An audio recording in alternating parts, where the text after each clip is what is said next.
بسم اللہ الرحمن الرحیم نحمدہ ونصلی ونسلم علی رسولہ الکریم اما بعد اخوک و ابوک و حموک بکسر الکاف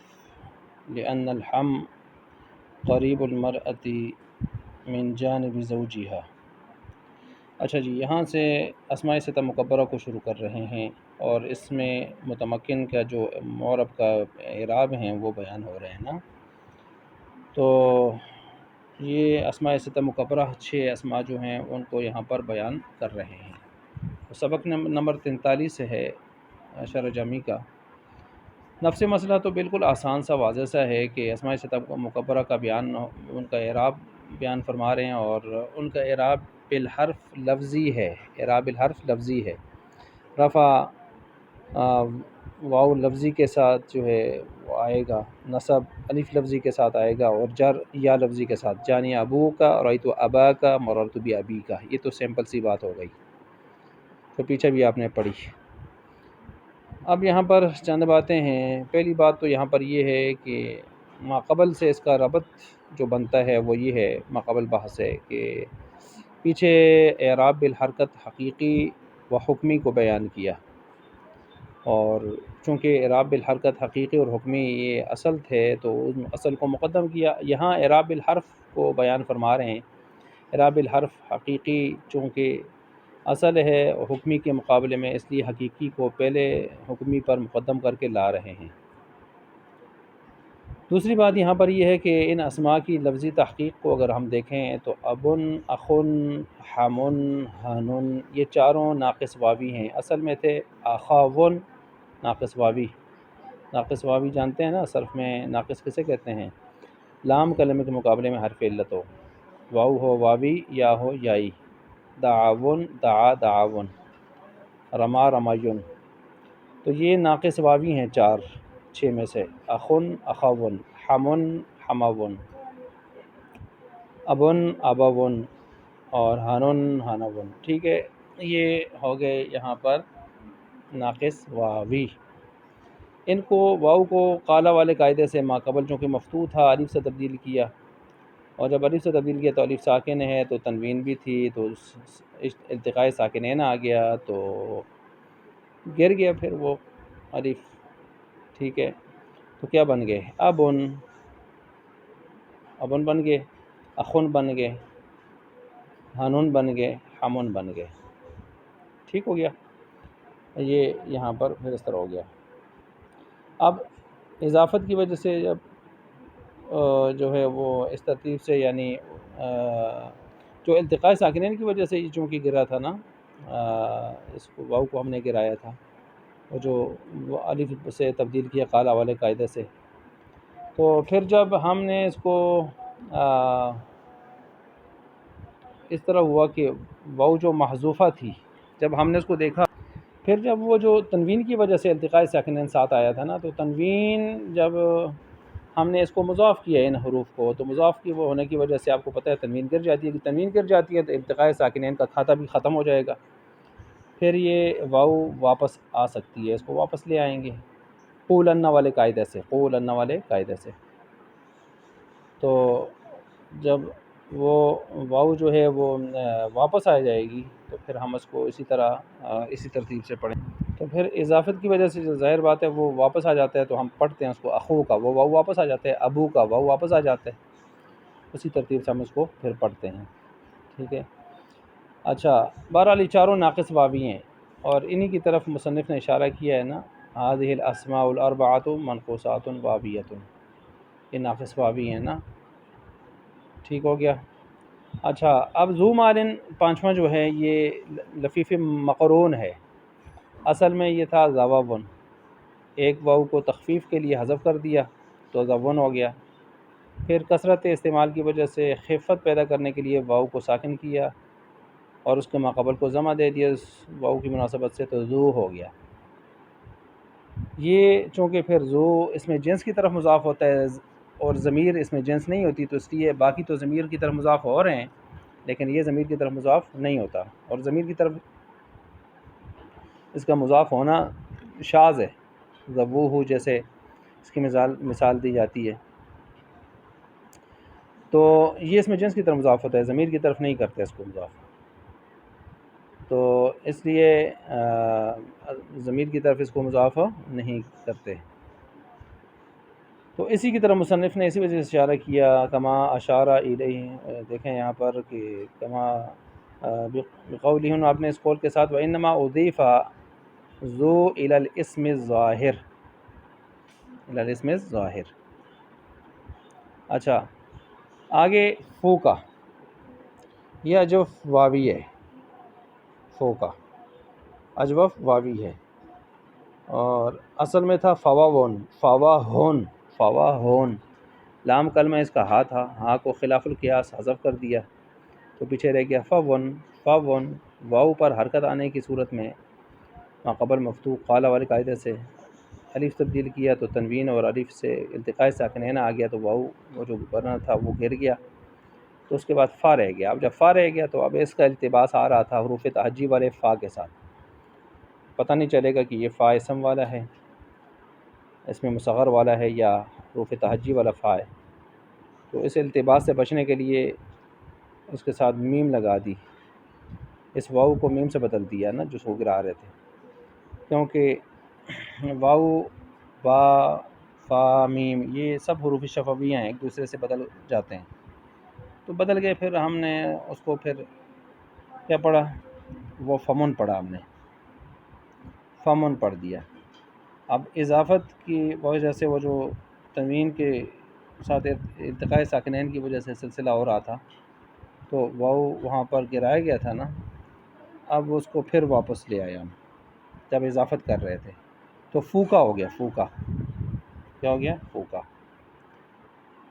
اب یہاں پر یہ بات یاد رکھیں کہ اس کے جو اعراب اسماء ستہ مکبرہ کو دیا جاتا ہے، اعراب کے اعتبار سے ہم دیکھیں تو 4 شرطیں ہیں یہاں پر، جو اعراب اس کو یہاں ہم اس کے لیے جو اعراب بیان کر رہے ہیں، ابو کا، ابا کا، ابی کا، یہ 4 شرطیں ہیں۔ اور 4 شرطیں کون سی ہیں؟ نمبر 1 مکبر ہونے چاہیے، مصغر نہ ہو، اگر مصغر ہوئے تو ان کا اعراب بالحرکت لفظی ہوگا، وہ جاری مجرا والا، جانی اخیوکا، رأیت اخیکا، مررت باخیکا، ٹھیک ہے، بل حال کونیہا مکبرہ، اسی وجہ سے مصنف یہاں پر اس کو بیان کر رہے ہیں شرط نمبر 1 کو۔ دوسری شرط یہ ہے کہ مفرد ہوں، تثنیہ جمع نہ ہوں، اس لیے کہ تثنیہ جمع کا اپنا ایک اعراب ہے، وہ ان کا اعراب تثنیہ جمع والا وہ خود آگے آ رہا ہے، جانی ابوانی، رأیت ابوینی، مررت بابوینی، وہ آگے آ رہا ہے۔ تیسرا یہ ہے کہ اسماء مضاف ہوں، یہ والے اگر مضاف نہ ہوا تو ان کا اعراب وہ پہلا والا اعراب بالحرکت لفظی ہوگا، جانی زیدن والا جو پیچھے تھا نا اس طرح پڑھیں گے، جانی ابن، رأیت ابن، مررت بابن، اس طرح پڑھیں گے۔ اور چوتھا یہ شرط یہ ہے کہ یا ضمیر متکلم کی طرف مضاف نہ ہو، ورنہ ان کا اعراب جو ہے وہ غلامی والا ہو جائے گا، جیسے جانی اعراب بالحرکت تقدیری جس کو کہتے ہیں، جانی وہ ابی، جانی رأیت ابی، مررت بابی، وہ غلامی والا اعراب ہے، اعراب بالحرکت تقدیری۔ غیر یا متکلم کی طرف اضافت کی تقریباً یہاں پر 4 صورتیں بنتی ہیں، پھر یعنی یا ضمیر کے علاوہ کی طرف اگر مضاف ہو 4 صورتیں بنتی ہیں، اور ان چاروں صورتوں میں پھر اعراب بالحرف ہوگا، اعراب اس کا، مثلا اس میں زائد کی طرف مضاف کریں، جانی اخو زیدن، رأیت اخا زیدن، مررت باخی زیدن، ٹھیک ہے، اور اگر ضمیر غائب کی طرف مضاف ہوں، جانی ابوہ، رأیت اباہ، مررت بابیہ، ضمیر خطاب کی طرف مخاطب کی طرف اس کو مضاف کریں، جانی ابو کا، رأیت ابا کا، مررت بابی کا، اعراب ایک طرح ہی چل رہا ہے، اعراب یہاں پر جو ہے اس ترتیب سے ہوگا، یعنی اعراب بالحرف ہوگا، اعراب بالحرف ہوگا۔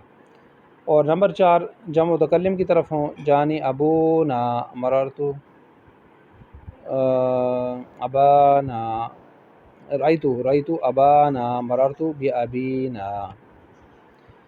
یہ گویا یہاں 5 قسم کے اعراب اس کے ہو گئے، ایک یہاں والا ہو گیا اور 4 اس کے علاوہ ہو گئے۔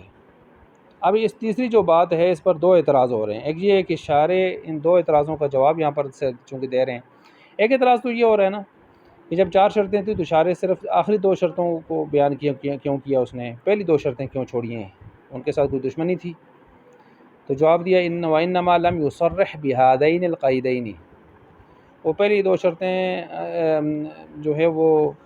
اس وجہ سے چھوڑی ہیں کہ پہلی دو شرطیں مثالوں سے سمجھ آ رہی تھیں، مکبر بھی تھے موحد بھی تھے تو سمجھ آ رہی تھی مثالوں سے، اس وجہ سے انہوں نے سوچا کہ آگے طالب علم بڑے لائق ہیں، اس وجہ سے چھوڑ دیں، وہ خود سمجھ جائیں گے۔ پھر اس پر اعتراض ہوا کہ مثالوں سے تو آخری دو شرطیں بھی سمجھ آ رہی تھیں، ان کو کیوں لایا، ان کی ابا جی کی کوئی زیارت لگتی ہے؟ تو جواب دیا کہ یہ مضاف الی غیر یا یہ متکلم جو ہے نا یہ والے اس کی پھر وجہ یہ ہو، تو اس میں یہی کہ ان شرطوں کو اس لیے ذکر کیا ہے کہ مصنف نے جو جواب دیا ہے ولم یکتفی فی هذا الشرط بالمثالی، یہاں سے کہ آخری دو شرطیں جو صراحتاً اگر اس کو ذکر نہ کرتے اور ان کی بھی مثالوں پر اکتفا کر لیتے تو ایک وہم پیدا ہو جاتا، اس وہم کا ازالہ کرنا مقصود تھا، اس وجہ سے ان کو ذکر کیا ہے۔ اور وہ کیا تھا کہ ان کا مذکورہ اعراب وہ مشروط ہو جاتا ان کے اضافت الی الکاف کے ساتھ، کوئی یہ سمجھتا کہ شاید ان کو اعراب تب ملے گا کہ یہ مخاطب کی طرف مضاف ہوں، حالانکہ ایسے نہیں ہیں، مخاطب کی طرف مضاف ہوں، اس میں ظاہر کی طرف ہوں، غائب کی طرف ہوں، جب متکلم کی طرف ہوں، اوپر ہم نے 4 صورتیں آخر میں پڑھی ہیں نا، باہر صورت ان کا یہ اعراب ہے، تو کئی لوگ اس کو کاف مخاطب کے ساتھ خاص کر لیتے، وہم پیدا ہو جاتا ہے، اس کا وہم پیدا ہو رہا تھا، اس وجہ سے اس وہم کا ازالہ کرنے کے لیے شرطوں کی صراحت کی گئی، صرف مثالوں پر اکتفا نہیں کیا گیا۔ چوتھی بات یہاں پر یہ ہے کہ ان کو یہ اعراب کیوں دیا گیا، اس کی وجہ کیا ہے؟ اس کی وجہ یہ ہے کہ مفردات کو اعراب بالحرکت دینے سے اور تثنیہ کو اعراب بالحرف دینے سے اس میں وحشت اور منافرت تامہ پیدا ہو گئی تھی۔ مفردات کو آپ اعراب بالحرکت دے رہے ہیں اور تثنیہ کو اعراب بالحرف دے رہے ہیں، تو ایک وحشت اور منافرت تامہ پیدا ہو رہی تھی۔ اس منافرت کو ختم کرنے کے لیے، کم کرنے کے لیے چند ایسے اسماء قربانی کے بکرے بنانے ضروری تھے کہ جو مفرد ہوں اور ان کو اعراب بالحرف جو تثنیہ جمع والا ہے وہ دیا جا رہا ہو، تاکہ تثنیہ جمع اور ادھر سے مفردات میں کچھ مناسبت پیدا ہو جائے، منافرت ذرا ختم ہو جائے یا ذرا کم ہو جائے۔ یہ 6 جو اسماء قربانی کے بکرا بنانے کے لیے ہم نے چنے ہیں، تو یہ اسماء ستہ مکبرت ہیں، ان کو ہم نے چنا، ٹھیک ہو گیا، یہ 6 اسماء کا انتخاب۔ اور یہ 6 اسماء کا اس لیے انتخاب کیا ہے کہ تثنیہ اور جمع کی میں سے ہر ایک کے اعراب کی بھی 3 حالتیں ہیں، رفعی، نصبی، جری، یا خود ان کو بھی دیکھ لیں تو ان کی بھی اپنی بھی 3 قسمیں بنتی ہیں۔ تثنیہ آپ دیکھیں نا، ایک حقیقی ہے رجلینی، مسلمینی، اور حکمی ہے کلا کلتا، اور عددی ہے اثنانی اثنتانی۔ اس طرح جمع میں جائیں وہاں بھی یہی چکر ہے، مسلمون حقیقی جمع ہے اور عشرون وہ عددی ہے، اور اولو جو ہے اس کو دیکھ لیں وہ حکمی ہے۔ تو قسموں کے اعتبار سے بھی یہ 3 تھے تثنیہ جمع، اور آگے حالتوں کے اعتبار سے بھی رفع نصب جر 3 حالتیں تھیں، تو 3 6 کل 6 حالتیں ہو گئیں، تو ہر حالت کے مقابلے میں ایک قسم کا انتخاب ہوا، ایک قسم کا کیا ہو گیا؟ انتخاب ہو گیا۔ اچھا، تو ہر حالت کے بدلے میں ایک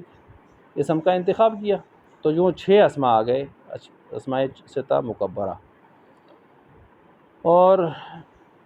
انہی کا کیوں یہاں پر ہم نے انتخاب کیا، تو اس کی وجہ یہ ہے کہ ان کی مشابہت تھی تثنیہ اور جمع کے ساتھ، ٹھیک ہے۔ یہ تعدد والے معنی پر کیا کرتے تھے؟ دلالت کرتے تھے، جیسے ابن ابن پر دلالت کرتا ہے، ابن باپ تب ہوتا ہے نا بیٹا بھی ہو، تو اب ابن کو خود بخود بتا رہا ہے، اخ کو بتا رہے ہیں، اخ بھائی، تو بھائی تو ہوگا تو کوئی بھائی ہوگا نا، ایسے ہی پیچھے گزرا تھا سارا، ٹھیک ہے۔ فمن منہ والے کو بتا رہے ہیں، منہ والا ہوگا تو منہ ہوگا نا۔ دوسری وجہ یہ ہے کہ انتخاب کی ان کے آخر میں ایسا حرف موجود تھا جو اعراب الحرف بننے کی صلاحیت رکھتا تھا، دیکھ لیں ابن، ابون، ہمون، ہنون، پیچھے پڑھے آپ نے نا، تو واؤ یا یہ الف یہ آخر میں اعراب بننے کی صلاحیت رکھتے ہیں نا، جانی ابو کا، رویت ابا کا، مررت بیا ابی کا۔ اچھا، اب اس پر اعتراض ہوا کہ بھائی اس کے علاوہ بھی کوئی حرف ایسے ہم بتا دیتے ہیں آپ کو، ان میں سے کوئی لے آتے ساتھ اسماء محذوفۃ الاعجاز، مثلا یدن، دمن، یدن ہاتھ، دمن خون، تو یہ اصل میں جو یہاں پر اگر ان کو بھی آپ دیکھیں تو بھی ایسے ہی ہیں، یدجن اور دمون، ٹھیک ہے. تو یہ بھی ان کے آخر میں بھی حرف ایسا موجود ہے، اعراب الحرف لینے کی صلاحیت رکھتے ہیں یہ بھی. تو یدجن، دمون، تو جواب دیا اسماء ستہ مکبرہ میں اعراب کے وقت حروف محذوفہ کا واپس آ جانا یہ عربوں سے سننے پر موقوف ہے. ان سے ہم نے سنا وہ ان کو ہی اس طرح ان چھ کو استعمال کرتے تھے، ٹھیک ہے. اور دوسرا حروف محذوفہ کبھی واپس آ جاتے ہیں اور عربوں سے ہم نے سنے، جبکہ اسماء جو آپ نے پیش کی محذوفۃ الاعجاز، اس میں اعراب کے وقت حروف محذوفہ کا واپس آ جانا عربوں سے ہم نے سنا نہیں ہے. تو اب ہم اپنی طرف سے تو نہیں بنا سکتے، عربوں سے سنیں کہ کم از کم قیاسی اگر نہیں تو سماعی دلیل تو ہو ہمارے پاس، وہ صرف ان چھ کے بارے میں ہے. وہ آپ کے جو پیش کردہ دو ہیں یدجن، دمون، ان کے بارے میں وہ دلیل ہمیں نہیں ملتی. تو اس وجہ سے بلکہ وہ اگر پڑھتے بھی ہیں ان کو تو آدھا یدو کا، رأیتو یدا کا، اس طرح پڑھتے ہیں، وہ واؤ کو واپس نہیں لاتے. تو یہ سارا چکر ہے. اب یہ چوتھی جو بات ہے شارح نے اپنے اس قول سے بیان کی ہے، وَإِنَّمَا جُعِلَ إِعْرَابُ هَذِهِ الْأَسْمَاءِ، آخر تک یہی چیزیں بیان کی ہیں اور ان کو آگے تک بیان کیا ہے. آگے المثنیٰ